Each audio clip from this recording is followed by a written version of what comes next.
नाज़रीन, drama serial इंतहा की नेक्स्ट आने वाली एपिसोड में आप देखेंगे कि असद को तो सिर्फ और सिर्फ अरूसा की फ़िक्र खाई जा रही होगी, इसीलिए ना ही उसका अपने बिजनेस में ध्यान लगेगा और ना ही घर पर। उधर नवीद कहेगा कि अगर तुमने ध्यान से काम नहीं करना है तो मैं तो कहता हूँ कि तुम 2-4 दिन जाकर उस लड़की के साथ उसकी माँ का ही सोग मना लो, जिस पर असद को बुरा लग जाएगा और वो घर आ जाएगा और कहेगा अपनी माँ से कि आपने तो कहा था कि नवीद भाई के आगे सिर्फ जी हजूरी किया करो, देख लिया जी हजूरी का नतीजा, उन्होंने सब एम्प्लॉयज़ के सामने मुझे किस तरह से जलील करके रख दिया है। मुझे लगता है कि अब इस घर में और मेरे ऑफिस में अब मेरी कोई जगह नहीं रही है। उधर आप देखेंगे कि सज्जल अपनी माँ से कहती है बस अब आपका काम है अगला वार करना, ताकि असद का निकाह हो ही जाए अरूसा के साथ, ताकि वो इस घर में आए और फिर चलेगी हमारी दोस्त। जिस पर कहती है नौशीन, ये क्या कह रही हो तुम, उस अरूसा का इस घर में आने से क्या हमारा फ़ायदा होने वाला है। जिस पर सज्जल कहती है आप भी बहुत ही भोली हैं,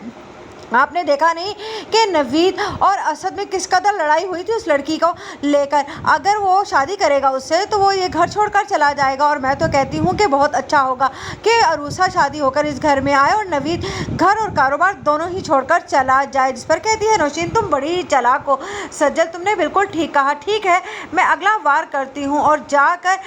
अरूसा के घर सबके बीच में बैठकर ऐसा तमाशा लगाऊंगी कि ये निकाह होकर ही रहेगा। उधर आप देखेंगे कि असद को तो पहले ही फिक्र खाई जा रही होती है अरूसा की, लेकिन नौशीन बार बार असद को देखते ही अरूसा की तन्हाई के रोने शुरू कर देती है कि किस तरह से उसके खानदान वालों ने उसे तन्हा छोड़ दिया है। अब जवान लड़की किस तरह से अपनी ज़िंदगी गुजारेगी, ये सोच सुनकर आखिरकार असद फिर से मिलने चला जाएगा अरूसा से, और वहाँ पर बैठे उसके रिश्तेदार तो पहले ही तैयार हैं कि अरूसा को उसके खूंटे से बांधकर वो तो यहाँ से निकले, ये ना हो कि अरूसा उन्हीं के गले पड़ जाए। इधर आप देखेंगे कि अनम अपने घर में फिर से खुश रहने लगेगी। ये बात भी सज्जल को हरगिज़ हजम नहीं होने वाली और वो कहेगी ये हो नहीं सकता, लगता है कि आंटी